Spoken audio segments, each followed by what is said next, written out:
Bonjour les amis, Monsieur Jerry vous revient aujourd'hui pour vous parler au cours de sciences en première année ou alors en 7e année. Nous sommes en sciences naturelles.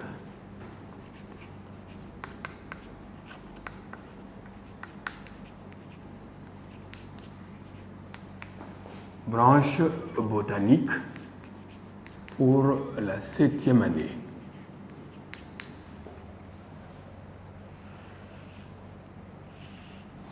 Nous sommes au chapitre qui concerne la reproduction des êtres vivants dans la catégorie des plantes, c'est-à-dire reproduction des végétaux. Reproduction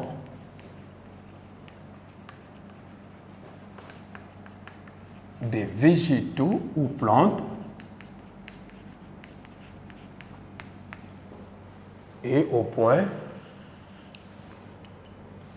pollinisation.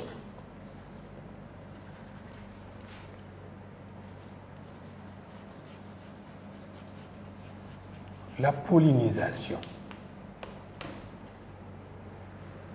Qu'est-ce qu'est la pollinisation? Le premier point sera donc la définition et on va définir la pollinisation. Et deux, nous allons parler de la réalisation, c'est-à-dire du déroulement, réalisation de la pollinisation. On aura 2 points au courant de la leçon. La première partie sera basée sur la définition de notre sujet du jour qui est la pollinisation. Le deuxième point sera la réalisation. Comment se réalise la pollinisation? D'abord, nous commençons par la définition. Qu'est-ce qu'on entend par la pollinisation? Le premier point est définition. Qu'est-ce qu'on va définir? On va commencer par définir la pollinisation. Et parce que dans le mot pollinisation, il y a un autre terme qui est caché et nous allons découvrir ensemble. Le terme est caché ici dans pollinisation par rapport à ce que nous avons étudié au début du chapitre. C'est ce que vous retenez tous et vous connaissez, c'est le mot pollen. Pollen. Lorsque nous avons commencé ce chapitre basé sur la reproduction des végétaux, nous avons dit que les végétaux ou plantes ne se reproduisent pas comme nous les animaux. Il y a la sexualité qui intervient chez les animaux et beaucoup d'autres facteurs. Mais chez les plantes, parce que, les plantes ne peuvent se déplacer d'une manière générale, leur mode de reproduction est un peu complexe.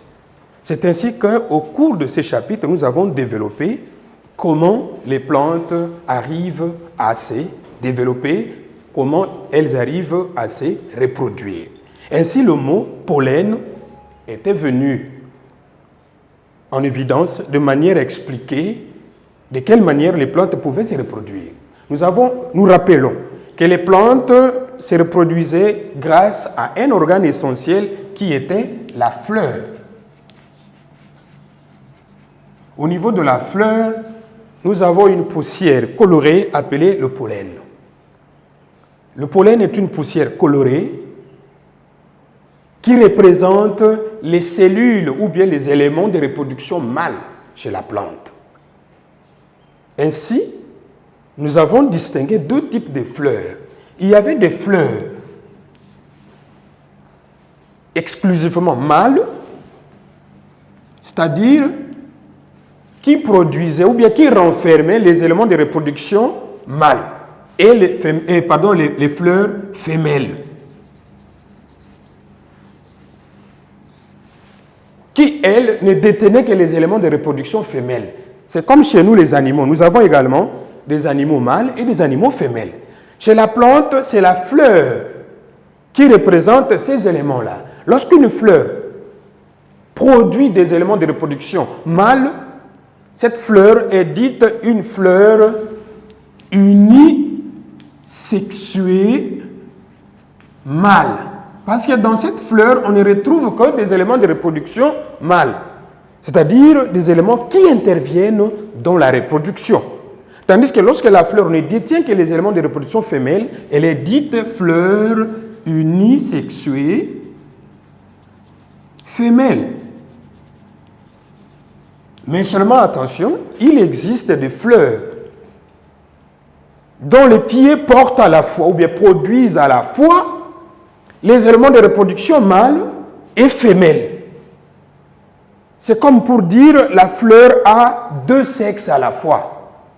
Dans ce cas-là, la fleur n'est pas dite unisexuée, mâle ou femelle, mais c'est une fleur parce qu'elle porte à la fois les deux organes de reproduction, des éléments de reproduction mâle et femelle à la fois. La fleur est dite une fleur bisexuée. La fleur bisexuée. Bi qui représente, qui signifie deux. Sexué qui signifie sexe. C'est-à-dire fleur à deux sexes. Cet exemple-là, cette situation se retrouve également chez certains animaux. Et chez les animaux, on ne parle pas d'animaux bisexués, mais plutôt des animaux hermaphrodites. C'est-à-dire des animaux qui portent à la fois l'appareil de reproduction mâle et l'appareil de reproduction femelle. Ces cas est souvent observé chez les animaux inférieurs. Ici, nous pouvons donner l'exemple de la sangsue. Nous avons l'exemple d'un ver intestinal appelé le ténia, et ainsi de suite. Mais ici, nous sommes chez les plantes, les fleurs. La fleur porte seulement des éléments de reproduction mâle. Elle est dite unisexuée mâle. Elle porte uniquement des éléments de reproduction femelle. On l'appelle fleur unisexuée femelle. Mais il en existe des fleurs à deux organes de reproduction à la fois, mâle et femelle. Elle est dite alors la fleur bisexuée. Ainsi, au niveau de la fleur, nous avons l'élément appelé pollen. L'élément pollen, le pollen est un élément qui représente les cellules de reproduction mâle seulement. Ainsi, lorsque la fleur ou bien la plante veut se reproduire, il faut que les éléments mâles et les éléments femelles s'unissent. Il y a alors fusion de ces éléments et au résultat, on obtient un élément unique qui est un œuf qui va représenter demain la graine et ainsi il va se reproduire pour donner la nouvelle plante. Ici, nous avons l'élément important, le pollen, l'élément de reproduction femelle, qui est très important dans le processus de la pollinisation. Parce que c'est le mâle qui va se déplacer. Cet élément mâle va se déplacer dans la nature pour aller se poser sur une fleur et être en contact avec l'élément de reproduction femelle qui porte le nom de oosphère contenu dans un sac spécialisé appelé sac embryonnaire. Là, ça viendra après. Mais aujourd'hui, nous parlons de pollen parce que c'est un terme important dans la pollinisation. Alors, les éléments mâles de reproduction d'une fleur sont appelés à se déplacer pour atteindre une autre fleur. Nous avons une fleur ici d'une plante, une autre de l'autre côté d'une autre plante, mais de la même espèce, dont le pollen doit quitter son site pour aller se déposer sur la fleur de l'autre plante.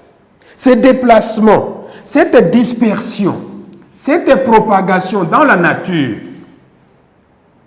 du pollen, c'est une poussière avec des petits grains appelés graines de pollen. Ces éléments-là, appelés graines de pollen, vont se disperser dans la nature et occasionnellement se retrouveront sur des fleurs d'autres plantes environnantes de manière à obtenir leur contact avec les éléments femelles des autres plantes afin d'assurer le contact et la reproduction. Cette propagation dans la nature d'une fleur à une autre, cette dispersion du pollen dans la nature d'une fleur à une autre constitue ce que nous appelons aujourd'hui la pollinisation. La pollinisation peut alors être définie comme quoi? Comme étant le mécanisme de dispersion ou de propagation du pollen dans la nature afin d'obtenir quoi? La fécondation. là, c'est pour les plantes. Et si nous pouvons écrire disant la pollinisation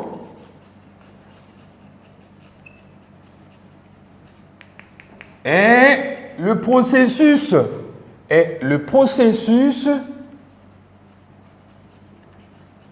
de dispersion ou propagation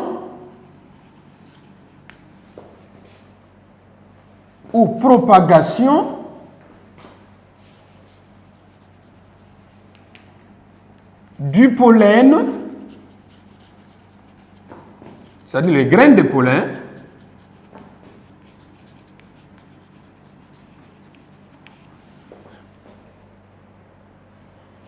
d'une fleur à une autre. D'une fleur à une autre, les pollens se déplacent. Alors, au deuxième point, parce que ces éléments doivent se déplacer naturellement et obligatoirement pour assurer une reproduction et pérenniser alors la vie des végétaux. Ainsi, pour que cela soit possible, il y a des facteurs qui interviennent. Ainsi, nous passons au deuxième point, la réalisation. La réalisation. Ça se réalise comment? Et là, on fera appel alors aux différents facteurs qui doivent intervenir pour permettre la réalisation. Mais avant cela, nous passons à la deuxième définition, le pollen. Parce qu'on a défini la pollinisation brièvement, on parle du pollen comme étant quoi? Nous avons dit, le pollen représente quoi? Pollen représente une poussière colorée qui contient les éléments de reproduction mâle d'une plante. Ainsi, la dispersion de ces éléments dans la nature, allant d'une fleur à une autre, constitue ce que nous avons défini au départ comme quoi? La pollinisation. Le deuxième point après la définition, c'est la réalisation. Comment se réalise la pollinisation, la dispersion de ces grains de pollen dans la nature? De réalisation, c'est-à-dire dispersion des grains de pollen dans la nature. On a dit quelque part que cette réalisation, ou bien cette pollinisation doit se faire de manière naturelle. Généralement, ça se fait naturellement, sans intervention d'une force artificielle, j'allais dire. Ainsi, nous retenons que la pollinisation est assurée grâce à l'intervention de certains facteurs naturels. Et ces facteurs sont divers. Ces éléments doivent intervenir, ces facteurs doivent intervenir parce que la fleur, la plante, le pollen qui est quelque chose d'immobile ne peut pas se déplacer seul, aller d'une fleur à une autre. Alors, la pollinisation fait intervenir l'action de certains éléments naturels qui portent ainsi le nom de facteurs ou encore des vecteurs. Les vecteurs de la pollinisation, c'est-à-dire les agents de la pollinisation ou alors les agents pollinisateurs. Et nous en avons plusieurs. Il arrive de fois que cette pollinisation soit assurée par un facteur naturel qui est appelé le vent. Lorsque le vent souffle avec pression, qu'est-ce qui se passe? Certaines fleurs, sous la pression du vent, bougent et lorsqu'elles bougent, le pollen peut se laisser emporter par le vent. Les éléments de la pollinisation ici sont cités. Le premier, nous avons le vent. Nous disons, on écrit réalisation. La réalisation est soumise à l'action des agents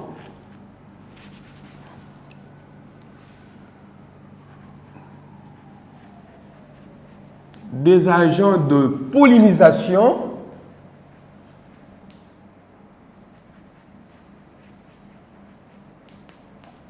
ou pollinisateurs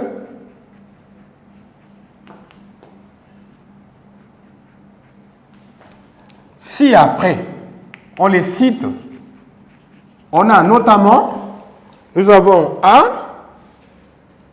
on a le vent. Lorsque le vent souffle, il est appelé à emporter avec lui les grains de pollen. Et lorsque cela s'est fait, les grains de pollen vont, comme ça, au hasard, se déposer sur d'autres fleurs et assurer ainsi la dispersion.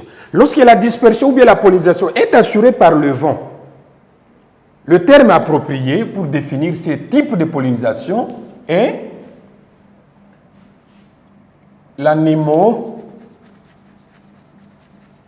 l'anémophilie ou alors anémochorie. C'est-à-dire quoi? Lorsque la pollinisation est assurée, la dispersion des graines de pollen est assurée par l'action du vent, nous parlons de l'anémophilie ou encore anémochorie. Philie comme terminaison se rapporte à l'amour, à l'appréciation. C'est-à-dire lorsqu'une plante est soumise à une pollinisation par le vent, pollinisation assurée par le vent, la plante est dite plante anémophile. Ici, nous parlons des plantes anémophiles. La plante est dite anémophile. C'est-à-dire quoi? Une plante qui préfère, qui accepte que sa pollinisation soit assurée par le vent. Lorsque c'est le vent qui intervient pour la pollinisation d'une plante bien déterminée, cette action porte le nom de l'anémophilie, tandis que la plante est dite plante anémophile. Quelque part, l'anémophilie porte aussi le nom de barophilie ou encore barochorie. Alors, on a plusieurs terminologies là. Nous avons le deuxième facteur qui intervient. Il peut s'agir quelquefois des animaux. Les animaux. Certains animaux interviennent pour assurer la pollinisation. Exemple, certains papillons qui viennent se déposer sur une fleur et se déplacer ensuite pour aller dans une autre fleur. Vous savez bien que nous avons déjà constaté depuis que nous avons été petits. Vous remarquerez, il y a de petits oiseaux qui se déposent sur des fleurs pour sucer un jus sucré produit par la fleur. Ces jus-là, c'est ce qu'on appelle en français le nectar. Le nectar est un jus sucré produit par la fleur. Et ces jus-là sucrés intéressent beaucoup d'animaux, surtout les insectes. À part les insectes, il y a aussi les oiseaux qui interviennent. Surtout, vous avez des petits oiseaux là, avec un long bec crochu qui se dépose sous la fleur et vous le voyez introduire le bec là dans la fleur pour sucer les jus sucrés là, qui portent le nom de nectar. Et se déplaçant d'une fleur à une autre à la recherche du nectar, l'oiseau peut également permettre le déplacement du pollen d'une fleur à une autre. Quand il se dépose, il ne se contrôle pas. Il se dépose sous la fleur, il peut emporter avec lui sur ses pattes le pollen. Lorsqu'il va se déposer ailleurs, automatiquement il dépose le pollen. Et là, à la recherche du nectar, il assure, sans le savoir, la pollinisation du pollen. Ainsi, lorsque la pollinisation est assurée par les animaux, nous parlons généralement de la zoophilie. Attention à ne pas confondre avec la zoophilie humaine là où certains humains préfèrent entreprendre des relations intimes avec les animaux. C'est différent. Hein? C'est-à-dire, il existe certaines personnes qui ont la préférence de d'entretenir des relations intimes avec les animaux.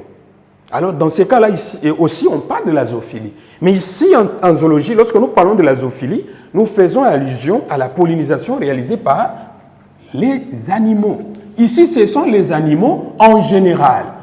Zoochorie, c'est la même chose.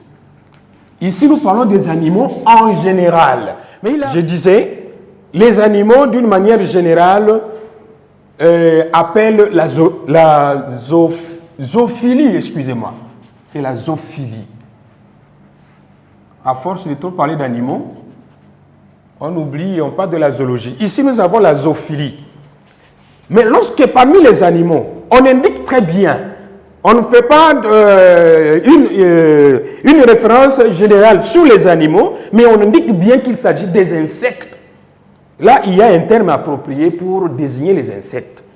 J'ai donné l'exemple des insectes comme papillons, abeilles, comme guêpes, comme fourmis, comme pucerons, tous ces insectes-là qui tous interviennent à la recherche du nectar. Lorsqu'il s'agit des insectes, là nous avons l'entomophilie, parce que l'entomologie est la science des insectes. Alors lorsqu'il s'agit d'une pollinisation réalisée par les insectes, nous parlons de l'entomophilie en général. Attention, on peut citer l'abeille.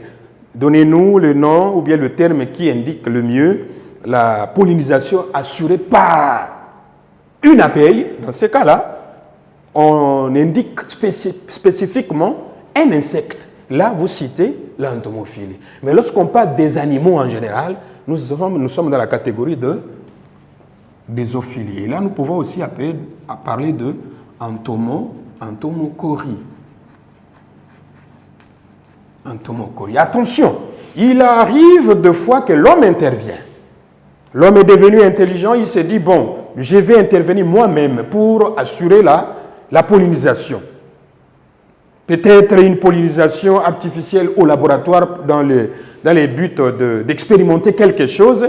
Ici, agent de pollinisation, ce n'est ni le vent, ni les animaux, ni les insectes, mais plutôt l'homme qui intervient. On dit l'homme. Lorsque l'homme intervient, là, on parle souvent de manière artificielle, nous parlons de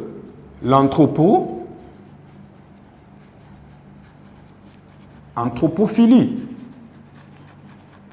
Anthropophilie ou encore anthropochorie. C'est la même chose. Lorsque nous avons anthropochorie, lorsque nous avons parlé des animaux, les animaux en général interviennent comment? On a expliqué comment les petits animaux là interviennent. Et pour terminer, nous avons déjà parlé des insectes, des animaux. Nous parlons également de manière spécifique des oiseaux, les oiseaux. Lorsque ce sont les oiseaux qui interviennent. Ici, nous avons l'ornithophilie. Ornithophilie, ornithologie, la science des oiseaux, ou bien ornithochorie. Et c'est ça. Parce que prochainement, notre étude sera basée sur la fécondation. La fécondation intervient après la pollinisation. Le déplacement des cellules de reproduction mâles qui vont rejoindre les cellules de reproduction femelles, appelées osphères. Avant de parler de la fécondation, il faut parler de comment les cellules de reproduction se rencontrent. Et cette rencontre est réalisée par la pollinisation. Parce que nous savons tous que les plantes ne peuvent pas se déplacer seules, ne peuvent réaliser tout ça seules. C'est ainsi que certains facteurs interviennent pour assurer le déplacement des cellules de reproduction mâles, d'où le mot pollinisation. Et ces cellules de reproduction mâle portent le nom de pollen. Ainsi, on a dit la pollinisation est ce mécanisme ou bien ces processus qui consistent au déplacement des graines de pollen d'une fleur à une autre afin d'assurer la reproduction. Et c'est quoi le pollen? On dit le pollen, ce sont des cellules de reproduction mâle d'une plante. Son déplacement, sa dispersion, sa propagation dans la nature constitue ce que nous appelons la pollinisation, mais cela assuré par l'action de certains facteurs naturels, notamment le vent, les animaux, les insectes, l'homme ou encore les oiseaux. Ces facteurs peuvent être diversifiés, mais les plus fréquents sont ceux qui sont cités là. Alors, vous retenez bien la leçon, parce qu'il y a un devoir qui sera donné après. Nous avons le devoir. Il est simple, notre devoir. Chacun de vous va nous trouver un exemple d'une plante anémophile, zoophile, entomophile, anthropophile. Nous pouvons laisser anthropophile parce que là, ça dépend de la volonté de l'homme. C'est lorsque l'homme intervient consciemment, généralement dans les expériences ou bien expérimentations au labo. Mais vous allez me trouver, c'est-à-dire trouver des plantes. On a dit 1, 2, 1, 2, 3, 4. Donc il y aura quatre plantes à citer comme exemple afin d'illustrer la leçon d'aujourd'hui. C'est-à-dire la citation, vous citez une plante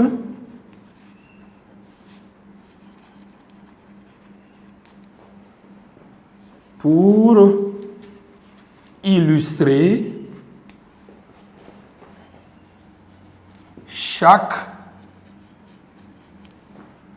chaque type de pollinisation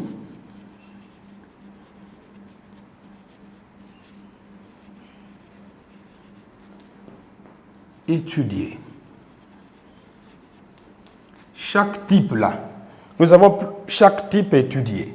Nous avons plusieurs types là, plusieurs cas. Lorsque les vents interviennent, nous parlons de plantes anémophiles. Lorsque ce sont les animaux, plantes zoophiles. Ces insectes entomophiles. L'homme anthropophile. Ce sont les oiseaux qui interviennent, nous parlons d'ornithophiles. Alors, vous allez me citer chacun une plante pour chaque cas. Une plante anémophile, vous avez les moyens d'aller sur Internet, vous posez la question, exemple d'une plante anémophile, anthropophile, ainsi de suite. Vous ramenez au courant de la semaine et vous déposez à l'école parce que ce sera corrigé comme d'habitude pour servir de moyenne à cette période. Je vous remercie et on se retrouve prochainement.